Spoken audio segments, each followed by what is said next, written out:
सेतुबंध आसन। आज प्रयास करेंगे कमर दर्द के लिए, पीठ के लिए और रीढ़ पाचन तंत्र के लिए सबसे अच्छा आसन सेतुबंध आसन। Bridge pose. ब्रिज पोज एक अत्यंत लाभदायक योग है जो शरीर को पुल के समान आकार देता है। ये रीढ़ की हड्डी, पीठ और पैरों की मांसपेशियों को मजबूत बनाता है और तनाव दूर करने में बेहद मददगार है। अब हम बात करते हैं सेतुबंध करने की विधि। पीठ के बल लेटें। सीधे पीठ के बल लेटना है शवासन की अवस्था में। योगा मैट पर पीठ के बल आराम से लेट जाएं और हाथों को शरीर के बगल में सीधा रख लें, जैसा आप सामने देख रहे हैं। अब आगे की स्थिति होगी, दोनों घुटने मोड़ें। दोनों घुटनों को मोड़ लीजिए पूरा। अपने दोनों पैरों को घुटनों से मोड़ें और पंजों को ज़मीन पर सटा कर रखें। दोनों पैर ज़मीन पर पूरे हो, सटा कर ज़मीन पर रखे हुए हो, सही विधि पूर्वक। एड़ियों को नितंबों के जितना संभव हो सके पास में ले आए, जितना हुए पास में लावें एड़ी।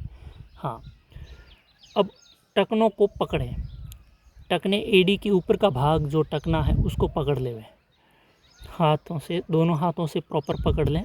हाँ, ऐसे ऊपर, थोड़ा ऊपर पकड़ें।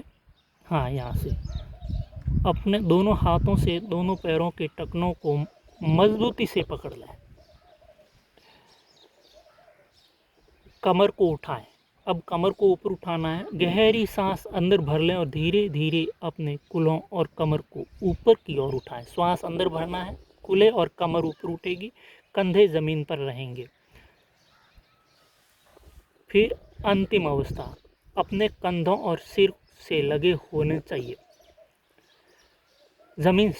सिर और कंधे ज़मीन से लगे हुए होने चाहिए और शरीर एक पुल जैसी आकृति में होना चाहिए। जैसे ब्रिज होता है, पुल, बीच में से नीचे से गाड़ियाँ निकलती है, ऐसे बीच में से शरीर ऊपर उठ जाएगा। इस मुद्रा में 10 से 30 सेकंड तक रुकें। सामान्य रूप से सांस लेते रहें। इस अवस्था में है, श्वास सामान्य चलता रहेगा। शुरुआत में 10 से 30 सेकंड रुकना, लेकिन जो नियमित करते हैं वो अपने श्वास धीरे धीरे बढ़ाते हुए आगे बढ़ें, वापस आएँ। सांस छोड़ते हुए धीरे धीरे कमर और कूल्हों को नीचे लाएं और सामान्य अवस्था में आ जाएं। सामान्य अवस्था शवासन, पाँव लंबे, हाथ सीधे। जैसे पहले हमने ऊपर सबसे पहले बताया ना, पीठ के बल लेटें। योगा मैट पर पीठ के बल आराम से लेट जाएं और हाथों को शरीर के बगल में सीधा रख लें। उसी अवस्था में वापस आ जाएं और फिर इसको शुरुआत में 1 आवर्ती, फिर 2 आवर्ती, फिर 3 आवर्ती, धीरे धीरे इसकी आवृत्तियाँ बढ़ाते जाना है। तो इस आसन को करने से हमारे शरीर का क्या क्या लाभ होते हैं उनके बारे में थोड़ी बात कर लेते हैं।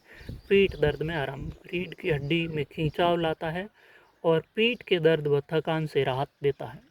मांसपेशियां मजबूत, कूल्हों, जांघों और कमर की मांसपेशियों को सुदृढ़ करता है। तनाव कम करें, मस्तिष्क को शांत करता है और चिंता व मानसिक तनाव दूर करने में मदद करता है। दिमाग पर बहुत गहरा प्रभाव छोड़ता है। फेफड़ों और थायराइड, छाती को खोलता है, फेफड़ों की क्षमता बढ़ती है और थायराइड ग्रंथि को उत्तेजित करता है। अब इसमें मुख्य सावधानियां, गर्दन या कंधे में गंभीर चोट या दर्द होने पर आसन न करें। हाल ही में पेट, रीढ़, कूल्हे की सर्जरी हुई हो तो उस अवस्था में रुकें और जब भी प्रारंभ करें अपने चिकित्सक से सलाह लेके ही प्रारंभ करें। इसके बाद अगर थायराइड की दवा चल रही है तो उसका भी सही मैनेजमेंट अवश्य करें, क्योंकि लगातार इस आसन को करने से हमारे थायराइड ग्रंथि सही रूप से कार्य करना प्रारंभ कर देती है। इसलिए अगर थायराइड की या अन्य कोई दवाएं चल रही है तो उसमें भी सावधानी अवश्य बरतें, क्योंकि दवा की डबल डोज हो सकती है जो हमें नुकसान कर सकती है। तो इसका अपना जो दवा खा रहे हैं वो चिकित्सक से परामर्श और उसके संपर्क में अवश्य रहें कि हम ये हमारे शरीर में और अन्य बदलाव कर रहे हैं ताकि वो अपने हिसाब से उनको सेट कर सकें। तो इस प्रकार से ये आसन हमने देखा, अत्यंत लाभकारी आसन है। हमें प्रतिदिन जो बुज़ुर्ग है या बड़े हैं जिनकी उम्र ज़्यादा हो गई है उनको धीरे धीरे करना चाहिए। जो बच्चे हैं वो बड़े आराम से कर सकते हैं, नियमित करना चाहिए। और युवाओं को अपने शरीर की क्षमता के अनुसार धीरे धीरे करते रहना चाहिए। बस सावधानी उनको ज़्यादा रखनी है जिनकी दवाएं चल रही है या कोई विशेष रोग की अवस्था है, तो उसमें अपनी क्षमता के अनुसार और परामर्श से ही करें। धन्यवाद।